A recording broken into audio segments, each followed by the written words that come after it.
Hello नमस्ते साथियों। आज हम जानेंगे कि हमारी जो 22 तारीख को होने वाली आसाक्षर साथियों की जो परीक्षा है वो संपन्न हमें करवाना है। तो उसके लिए हमें पूर्व में हमें किन तैयारी करना है और अंतिम तैयारी हमें किस आधार पर करना, ताकि हम हमारे समय सीमा पे हमारे पेपर को सही प्रकार से हम उसको कर पाएँ। तो साथियों, सबसे पहले हमें एक जो फॉर्म दिया गया है, इस फॉर्म को हमें यहाँ पर सबमिट करना पड़ेगा, इसको भरना पड़ेगा। सबसे पहले साथियों, यहाँ पर जो हमारी जानकारी जो सबमिट करने के लिए दी गई है, इसमें सबसे पहले हमें दिया गया है राज्य का नाम। जैसे हम मध्य प्रदेश है तो हम यहाँ पर मध्य प्रदेश लिखेंगे। फिर यहाँ पर हमारा जिला का नाम लिखेंगे तो हम जिला का नाम लिखेंगे। फिर यहाँ पर हमारा रजिस्ट्रेशन नंबर में साथियों यहाँ कुछ चीज़ दी गई है। यहाँ पर अपने स्कूल के यूडाइस कोड आपको लिखना है। जैसे आपको जैसे जो भी स्कूल है आपका, उसका पूरा यूडाइस कोड लिखना है आपके 11 अंक के। जिसके बाद आपको, अगर विद्यार्थी आपके यहाँ 10 है, 15 है, 20 है, 25 है, तो आप सीरियल नंबर से जैसे 001, फिर 002, 003, 4, 7, 8, 9, 10 तक हम देते जाएंगे। इस तरह हमारे जो डाइस कोड के 11 अंक के बाद हमें 001 से शुरू करना है। तो जहाँ तक हमारे अभ्यर्थी हमारे पास है, हमारे परीक्षार्थी हमारे पास है, उनको इस तरह से हम यहाँ पर उसका पंजीयन करेंगे।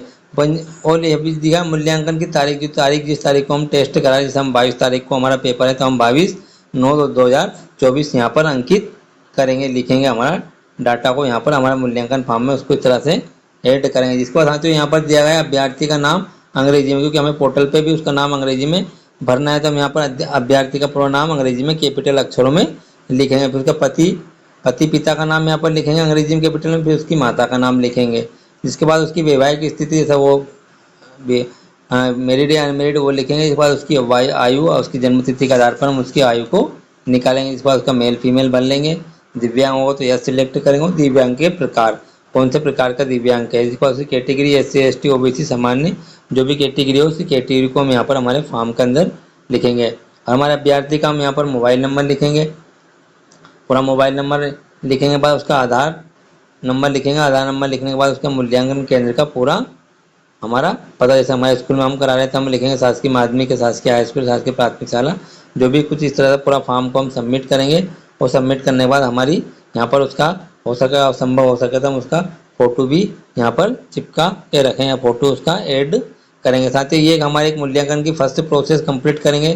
फर्स्ट प्रोसेस कंप्लीट साथियों, इसके बाद हमें यहाँ पर हमारे नव साक्षर कार्यक्रम के अंतर्गत जो परीक्षा चल रही है उसके लिए हमें 2024 में हमें यहाँ पर हमारे जो टोटल जो कैटेगरी वार जानकारी भी हमें यहाँ पर ऐड करना पड़ेगा। जैसे साथियों, आप इस तरह का एक प्रपत्र है, हमने आपको उपलब्धि आप खुद लिख सकते हैं या फिर आप बना सकते हैं अपने हाथों से, या कहीं प्रिंट भी करा सकते हैं।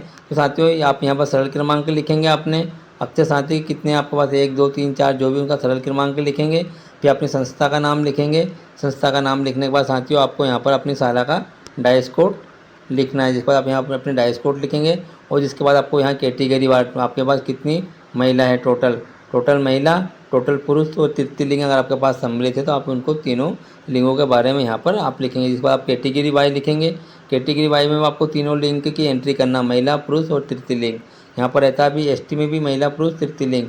इसके बाद माइनॉरिटी अगर अल्पसंख्यक अगर आपके पास है तो आप अल्पसंख्यकों की भी जानकारी इस तरह से आप ऐड करेंगे। और OBC जनरल की अगर आपके पास संख्या है तो आप OBC जनरल को भी आप कुछ इस तरह से यहाँ पर लिखेंगे। इस तरह साथियों, ये हमारी एक मैनुअल जानकारी जो हमारे जनसूचक को हमें उपलब्ध कराना पड़ेगी, ये जानकारी भी हमें यहाँ पर लिखना पड़ेगी कि हमारे पास कितने टोटल सम्मिलित हुए, कितने कैटेगरी वाइज सम्मिलित हुए हैं।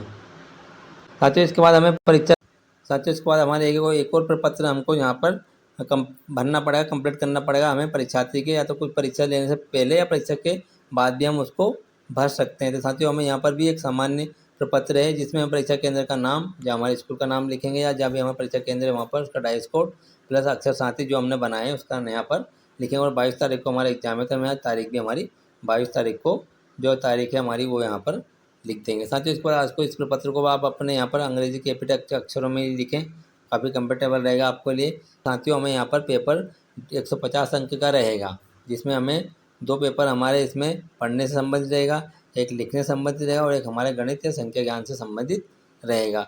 इसमें से हमारा अभ्यर्थी कितने कितने अंक प्राप्त करता है उसको यहाँ पर हमें लिख लेना है। जैसे मान लो उसको 50 में से 20 आए तो 20 लिखेंगे, यहाँ पर भी अगर 10 आए तो 10 लिखेंगे, यहाँ उसको अगर यहाँ पर उसको 15 आए तो 15 लिखेंगे, और टोटल हम यहाँ पर उसका टोटल लिखेंगे। उसको टोटल 150 में से कुल कितने अंक प्राप्त हुए यहाँ पर प्राप्त होने के बाद हम उसकी चाहे तो ग्रेड भी यहाँ पर लिख सकते हैं कि 150 में उसको कौन सी ग्रेड बनी है।